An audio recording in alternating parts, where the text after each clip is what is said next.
여러분 반갑습니다. 말씀 회복을 위한 성경대로를 시작합니다. 지난주에는 저희 딸이 몸이 많이 아파서 일을 할 수가 없어서 지난주는 한 주를 쉬어서 죄송하게 생각하고요. 이번 주는 제가 지금 목소리가 조금 안 좋은데 양해하시고 들어주시면 감사하겠습니다. 지난 한 해 동안 부족한 제 강의를 들어주셔서 진심으로 감사를 드립니다. 제가 이 강의를 듣는 한 분 한 분 위해서 저 매일 기도합니다.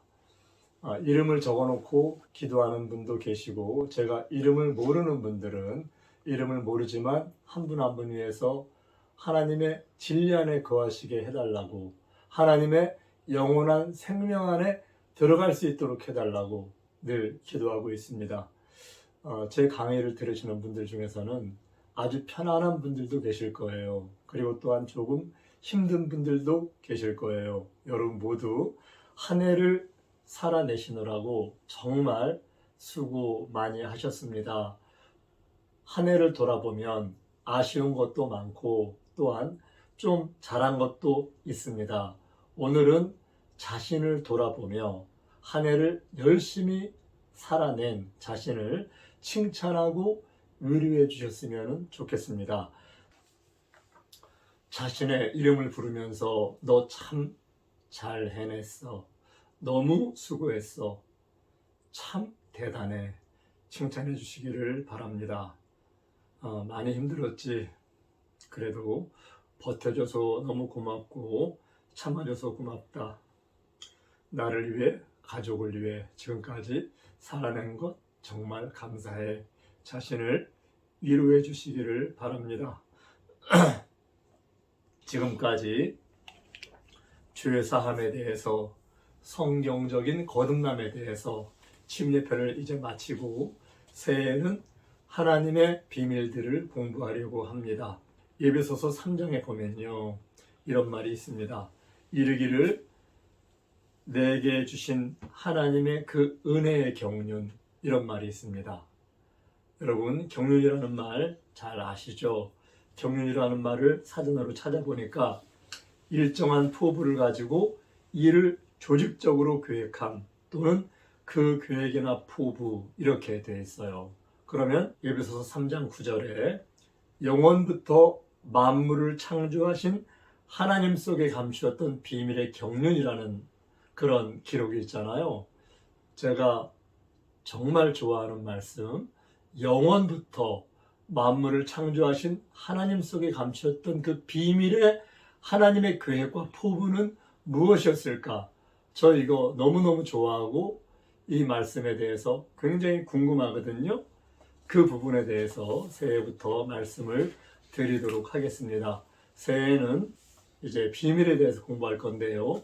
경륜의 비밀, 복음의 비밀, 천국의 비밀, 그리스도의 비밀, 경건의 비밀, 불법의 비밀, 음료의 비밀, 7가지 비밀에 대해서 말씀을 드릴 거예요. 그런데 왜 비밀이었을까? 그 하나님의 계획이 왜 비밀이었을까?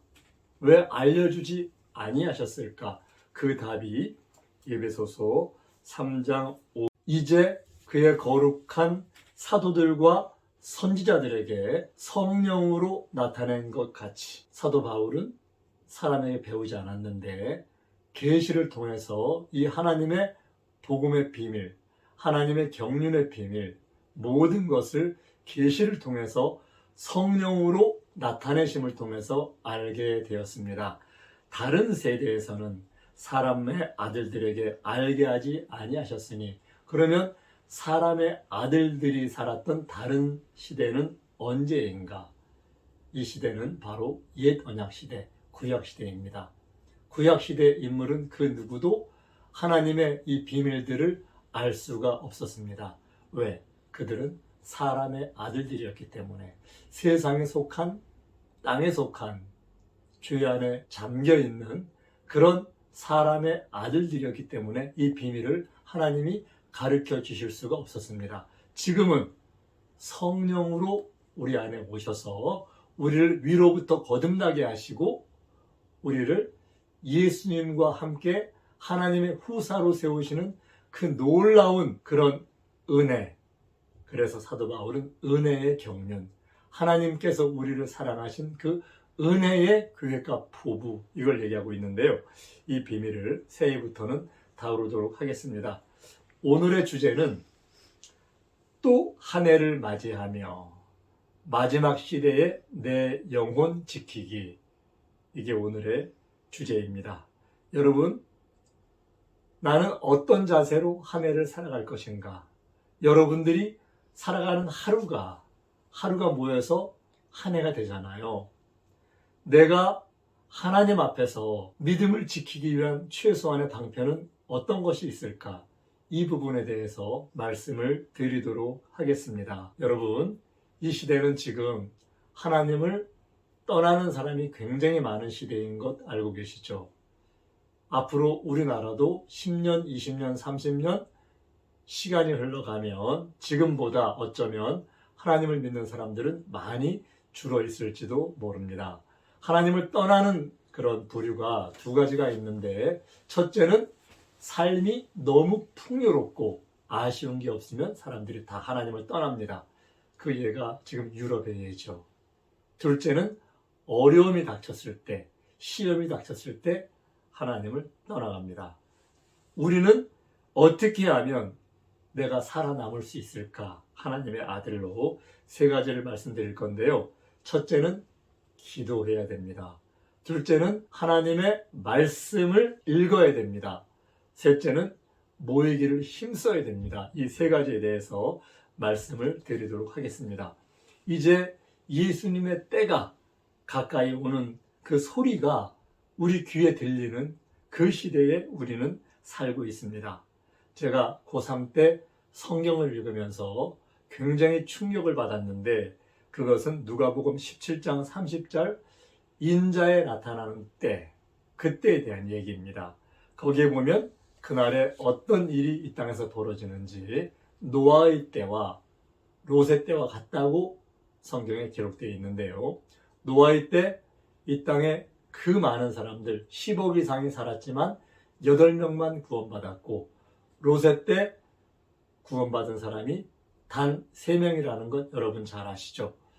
예수님이 이 땅에 오시는 하나님의 나팔이 울려 퍼지는 그때도 결국은 노아의 때와 롯의 때와 같다는 말씀을 예수님은 친히 말씀하고 계세요. 그러면 예수님이 이거 농담하신 거 아니잖아요. 이건 사실이고 진실이고 반드시 이렇게 될 수밖에 없는 것을 미리 말씀하신 거예요. 예수님은 처음과 나중 모든 것을 다 아시는 분이세요.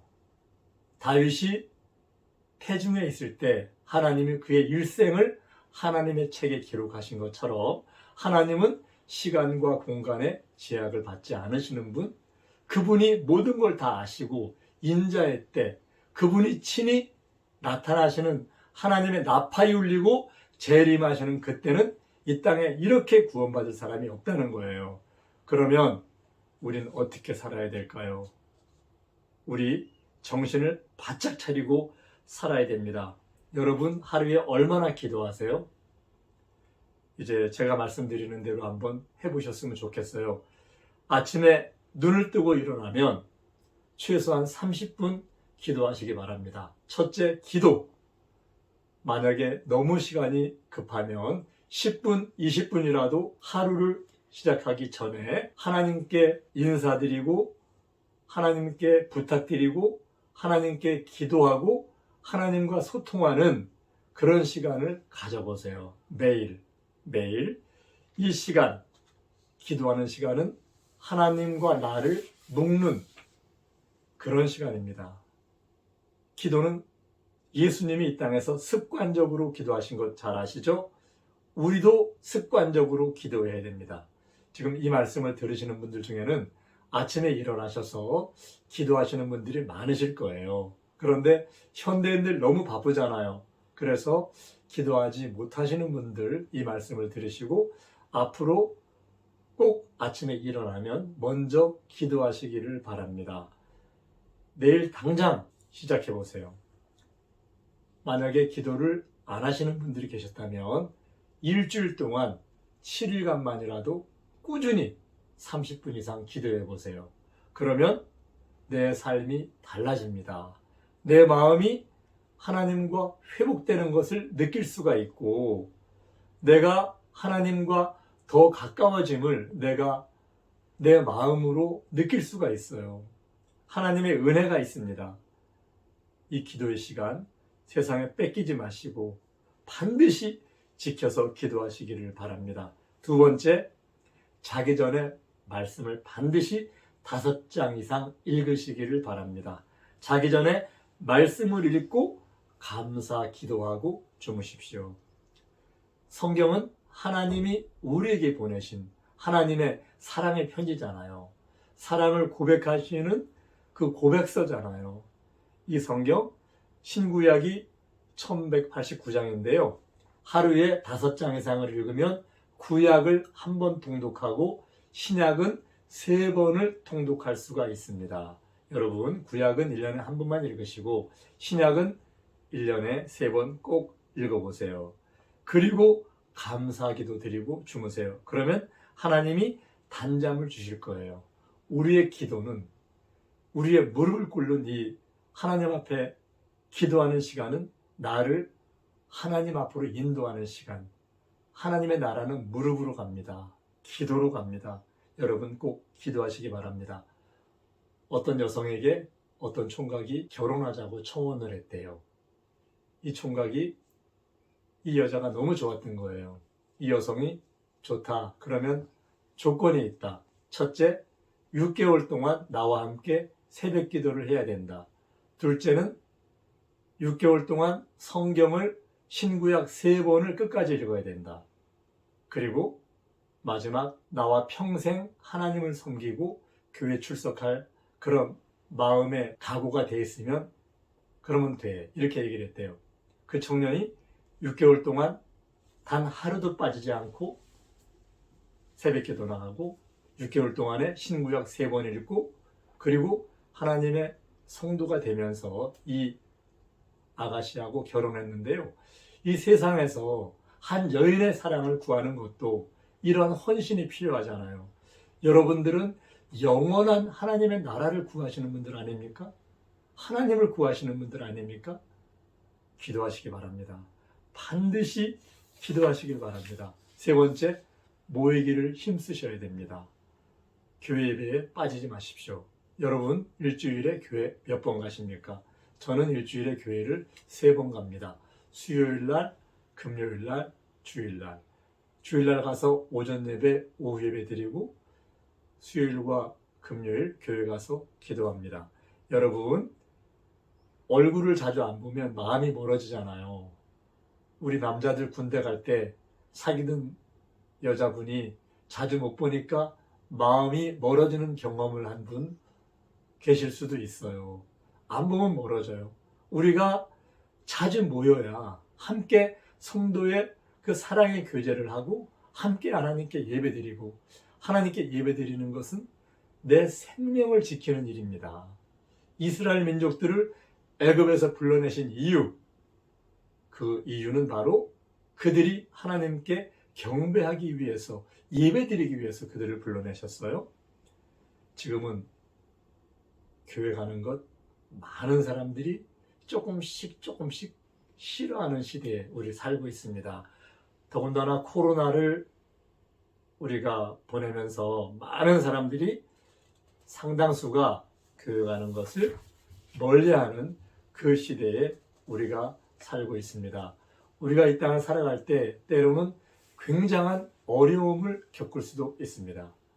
또한 내 삶이 너무나 평탄하고 하는 일이 너무 잘 될 수가 있어요.